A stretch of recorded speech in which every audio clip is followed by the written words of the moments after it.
Assalamualaikum warahmatullahi wabarakatuh. Perkenalkan, kami dari kelompok 9 ingin mempresentasikan materi kami mengenai anak muda dan subkultur.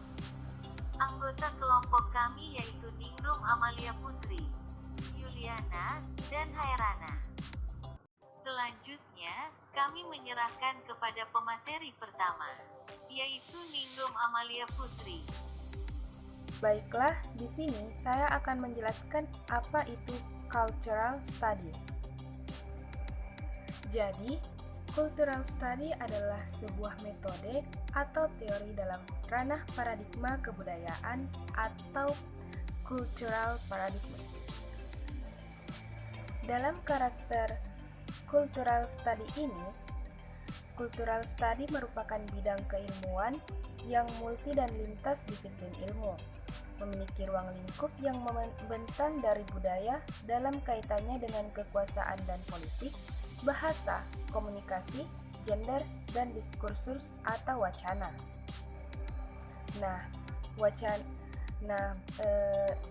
Cultural study dalam subkultur anak muda ini menganggap budaya lebih bersifat politis dalam pengertian yang sangat spesifik, yaitu ranah konflik dan pergumulan.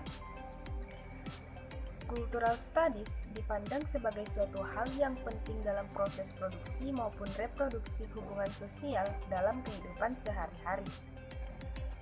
Dalam hal ini, cultural study menjelaskan bahwa nilai-nilai budaya berasal dari fakta sehingga membantu dalam membangun struktur sejarah. Kedua, asumsi ini berupa pengenalan bahwa masyarakat industri kapitalis terbagi ke dalam sekat-sekat yang tidak adil seperti etnis, gender, kelas, dan lainnya. Dapat kita ketahui juga, Story berusaha mengkompropatifkan beberapa teori di mana dapat dilihat dari perspektif Marxisme. Cultural studies menjelaskan ke dalam dua cara yang fundamental. Pertama, memahami makna teks-teks dan praktek budaya, kemudian dianalisis dalam konteks sosial, histori produksi dan komunikasinya. Kedua, melalui kerangka konsep hegemoni Antonio Gramsci.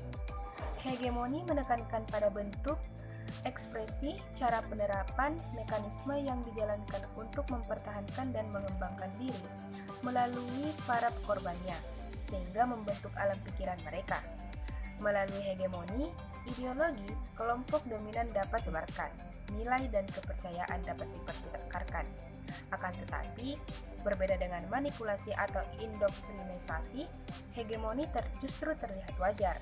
Selanjutnya akan dilanjutkan oleh Yuliana. Budaya pop dan perkembangannya. Permulaan budaya pada kehidupan manusia diciptakan dari hasil interaksi antara manusia dengan segala isi yang ada di alam raya. Kebudayaan bisa dikatakan sebagai hasil ciptaan manusia, dan manusia sendiri hidup di antaranya. Budaya akan terus hidup dan berkembang manakala manusia masih ada di dalamnya.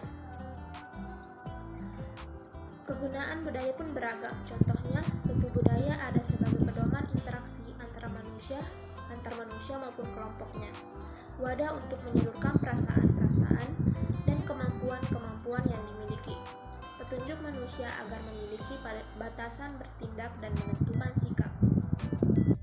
Budaya pun seiring dengan waktu akan terus berubah dan fleksibel mengikuti perkembangan zaman dan juga kegunaannya dalam kehidupan, dan juga bergantung dengan perubahan dari masyarakat itu sendiri. Budaya populer didominasi dengan produksi dan juga konsumsi barang-barang material atau bukan seni-seni sejati, manakala penciptanya didorong oleh motif laba. Salah satu budaya yang turut mempengaruhi perkembangan budaya populer ialah budaya pop Korea atau yang lebih dikenal sebagai K-pop atau Hallyu Wave atau juga Korean Wave.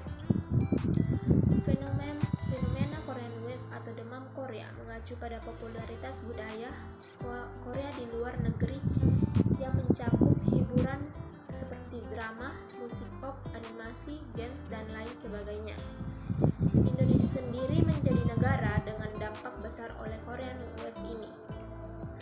dikarenakan masih masuk dalam kategori negara berkembang yang mudah dipengaruhi oleh budaya luar, terutama budaya populer.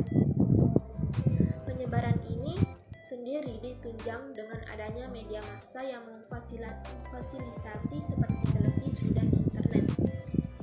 Selanjutnya dilanjutkan oleh Khairana. Populer menurut perspektif neo-Gramscian. Nah, menurut neo-Gramscian, Gramsci menggunakan istilah hegemoni untuk mengacu pada cara di mana kelompok dalam suatu masyarakat mendapatkan dukungan dari kelompok subordinasi melalui proses kepemimpinan intelektual dan moral. Bahas tentang subkultur anak muda fandom budaya populer di era digital. Menurut tradisi Birmingham School, selama ini lebih diyakini merupakan subkultur perlawanan terhadap hegemoni kekuasaan dominan. Studi ini menemukan subkultur yang dikembangkan anak muda urban, penggemar budaya populer. Akan dilanjutkan kembali oleh Yuliana. Identitas subkultur anak muda sebagai penggemar budaya K-pop. Adanya K-pop yang merajahi masyarakat Indonesia, terutama pada kaum remaja, mengakibatkan tingkat konsumsi konten K-pop berkembang pesat. Hal tersebut menandakan bahwa tingkat fanatisme menjadi semakin tinggi. Mereka terkumpul menjadi satu kesatuan kelompok yang memiliki kecenderungan dan kesamaan hobi. Identitas sendiri tidak hanya memberikan makna tentang pribadi seseorang, tetapi lebih jauh dari itu menjadi ciri khas sebuah kebudayaan yang melatar belakanginya. Dari ciri khas tersebutlah setiap orang dapat dikenali dan bahkan dapat diketahui hobi dan kesukaannya. Dari sisi etimologis, kata identitas berasal dari idensi, yang berarti kondisi tentang sesuatu yang sama atau sesuatu yang mirip satu sama lain. Kondisi atau fakta tentang sesuatu yang sama antara dua orang atau juga bisa dua benda, dan kondisi atau fakta yang menggambarkan sesuatu yang sama di antara individu berbeda atau bahkan kelompok berbeda. Dari sisi epistemologi, kata identitas berasal dari kata identity yang berarti satu, kondisi atau sebuah keadaan nyata tentang sesuatu yang sama, suatu keadaan yang mirip satu sama lain. 2. Kondisi dan fakta tentang sesuatu yang sama di antara dua atau lebih orang. 3. Kondisi dan fakta yang menggambarkan sesuatu yang sama di antara dua orang atau lebih. Itulah tadi pemaparan materi dari kelompok kami. Terima kasih. Wassalamualaikum warahmatullahi wabarakatuh.